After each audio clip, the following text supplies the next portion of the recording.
Step 1, fix the whole suspension. Step 2, ignore the giant oil leak.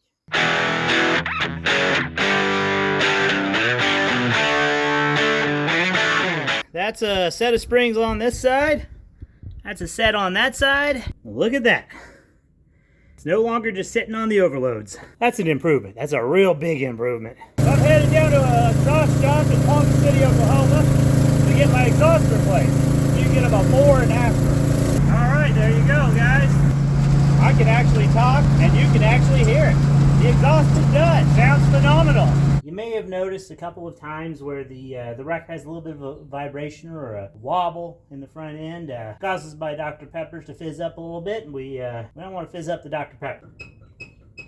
That's not good. There's definitely something wrong in the bearing. Something might be out of whack in there. I'm not sure. Don't mind the Wheel of Fortune noises. So I'm going to go ahead and take this wheel off and make sure the bearings are all squared up. Dr. Peppers are expensive, and I'm kind of running through a lot of Dr. Peppers shaking them up like that.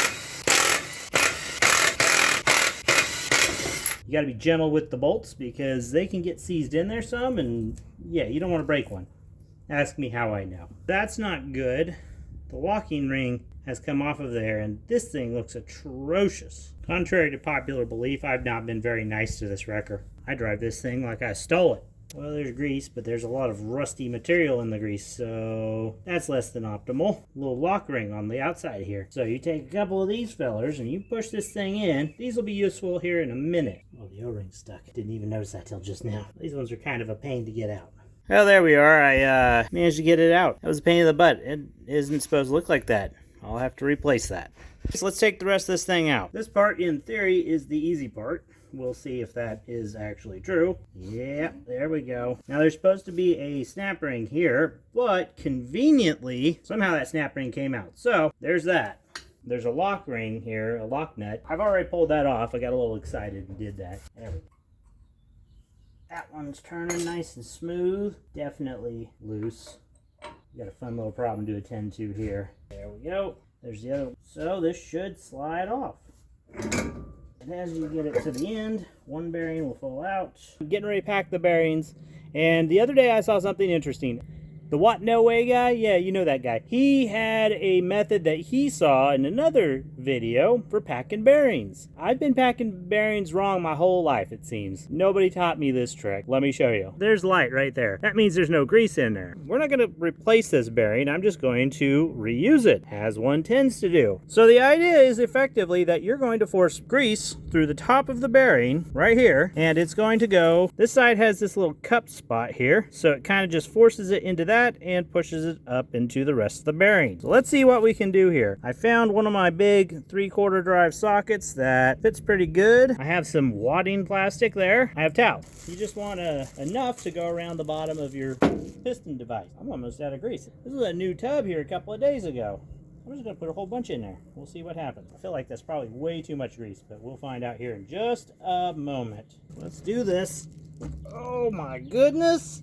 Oh, wow. Oh my gosh. Oh, wow. That actually worked. Holy crap. Let's try to do a little more. There we go. Wow. Got the 3/4 socket stuck in there. There we go. Holy moly. All this grease around the top, that came through the bearing. And there's some in there too. This is really quick. Messy or not, I don't care. So I already assembled this side. I hit a time constraint where I had to get this done and on the road, so I ended up stopping filming on that. Now, on the passenger side, I pulled the whole thing apart just to inspect it. I can't pet you. I'm greasy right now. I know, it sucks. So during our rainstorms last year, I took this thing out and I rescued someone from a mud hole that was 2.5 feet deep of water. It wasn't really a mud hole. It was just a hole in the ground that they couldn't see because it was full of water. I pulled him out. I opened and cleaned the front diff, right? I didn't think to open and clean the HUD. I should have done that. There was definitely evidence of water. And on the driver's side, that's the side it ruined the bearings on. Like they were done. They cleaned out all their grease and it made a big old mess. Took a lot of time to clean it. It's done. Passenger side, not such a big deal. We now have the super greasy bearing. Get it centered. Take your seal. A lot of people say that's the wrong way to install it. They're probably right. I don't care. So that bearing we just installed is the inner. Here's the outer. Its installation is super easy. Okay, it's in. Installed. You have to grease up back here because there's a bearing that rides on that. See that bearing right there? Yeah, lubed up real good there. You install it like so. Caliper bracket, rotor dust shield, and then this little dust thingamabobber. We're gonna call it that.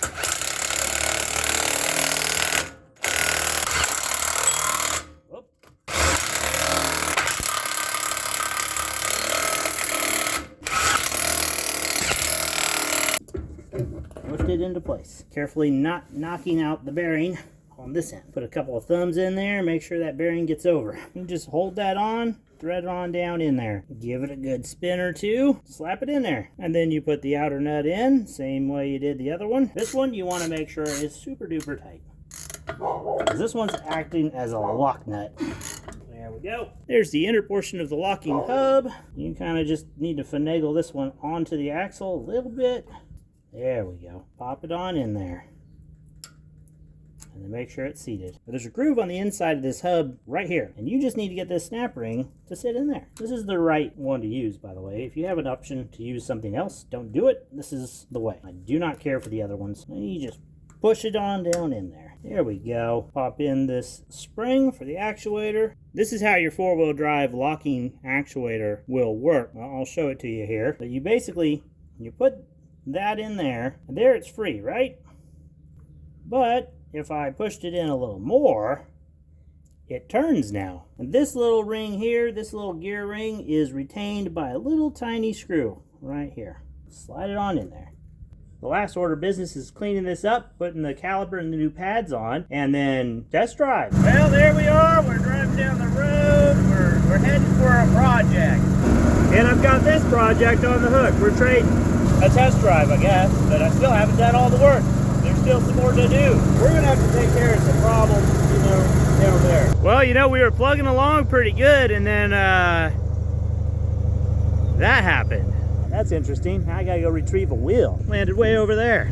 And fortunately, we're in the middle of nowhere, Moline, Kansas, and there's not much traffic. Did a heck of a number on this quarter. Mostly rotten, but still. All right, back on the road we go. Let's see what happens. Hopefully we don't lose something else. One of those wheels. Well, we arrived here at Scott's yard, and I'm trying to park this lovely Blazer, and we're stuck.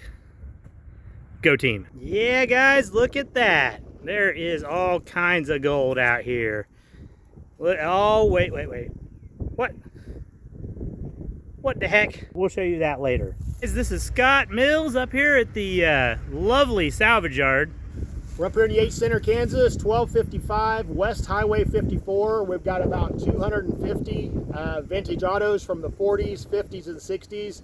Lots of good parts, some good project cars. If you're interested in taking a look, just reach out to us, send me a message. You can reach out through Messenger, Scott Mills, KS Vintage Auto. Or you can contact me at 620-330-6815. I'm usually here on the weekends. We'll be happy to let you look.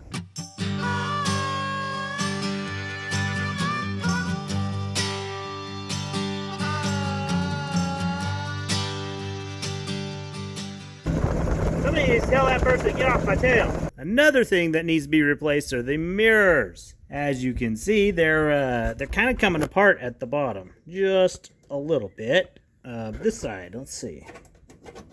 Yeah, I think that's not good. So I have some mirrors to replace it. Behold these awesome things. And they also have a light and a cord, roughly the same size. Like that, it's off. Now installing the new one is just as easy. This kitty will not stop pestering me. Alright, well, that's effectively the hard part. I got a whole table full of different random parts, and they're all pretty much related, mostly. Except for all that. That's not important for this particular mission. This is kind of important. The wrecker has been sitting on single wheels on the rear, and there is a very good reason for that actually has no good reason to exist. I rebuilt a set of drum brakes for this, with the intention of somebody having a set of wheels, a 17-inch set of steel wheels that would fit on the wrecker. I went with the larger rear brakes, the single wheel rear brakes, because they won't fit with the old 16-inch duals. Said person, who is a local individual actually, backed out of the deal. So I never did get the 17-inch wheels that I was supposed to have got. I'm going to rectify that problem with the original brakes. Let's go ahead and make some brakes. Both sides are assembled. Got the wheel off. There it is. And there is the axle shaft. Just get these all on. Just go ahead and install it. And now it's all shiny and pretty and done. This weekend there's a truck show, the Truck Gathering. You may or may not have heard of it. Pretty good sized show. And I intend to go there with this machine. I want to clean it just a little bit, I guess. So, let's do some work.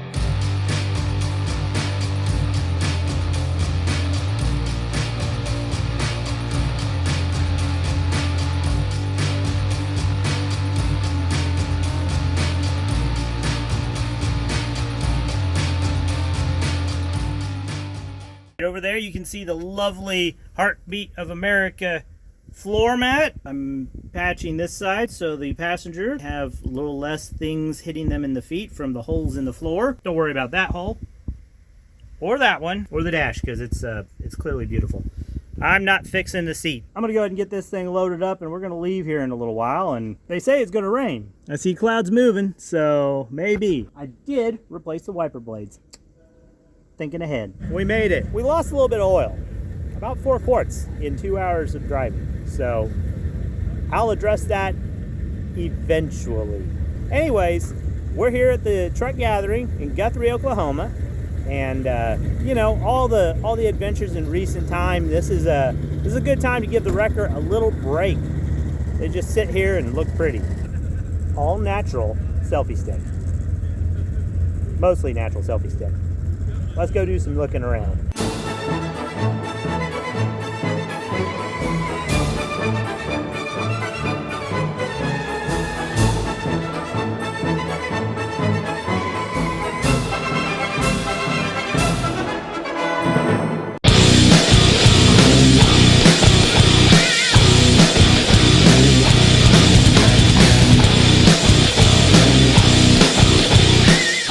Future us here, guys. John, while we were over here at the Truck Gathering, was out there playing in the Gambler, and he picked up a little bit of dirt, maybe a couple extra backaches, probably some backaches. I'm more worried about my ears. The exhaust on this truck is atrocious, but by golly. All right, back to present us, or present me.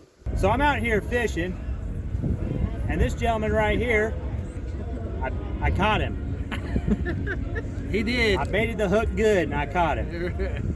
It's not that often that a fish comes up to you, you know what I'm saying? That's exactly what you needed. That's exactly what I needed.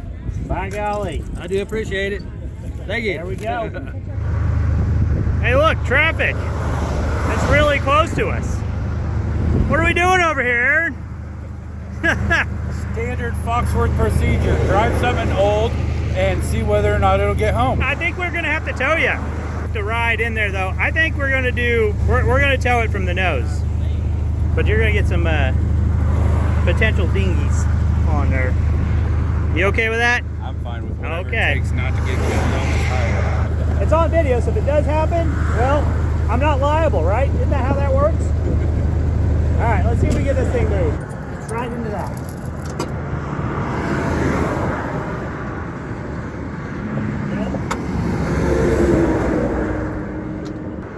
You get in there, put her in neutral. So the short range rescue mission is complete, and we have another problem. That's an awful lot of oil. If we make it back, the wrecker is going to have to get parked, and I am going to have to figure out what that leak is. But heck, what's one more repair on the wrecker, right? It hasn't improved, but it's still leaking, so there's got to be oil in it, right? Holy smoke, we are just leaving a smoke trail for days. Hopefully everyone that's leaving the Truck Gathering to head north has a really good smoke streak. I'm doing what I can for you guys. It ain't much. 1 quart of oil every 35 seconds or something. I don't know. We're running out of oil like crazy up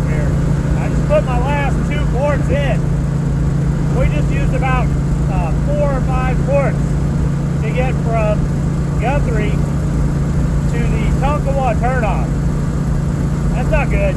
But we're gonna keep on rocking. It's the next day after the truck gathering, and well, we made it back, but it was clattering like crazy when we got in. Let me show you what it looks like right now underneath. Well, there's the last of my oil. All right. Just a nice, peaceful, serene lakeside camping experience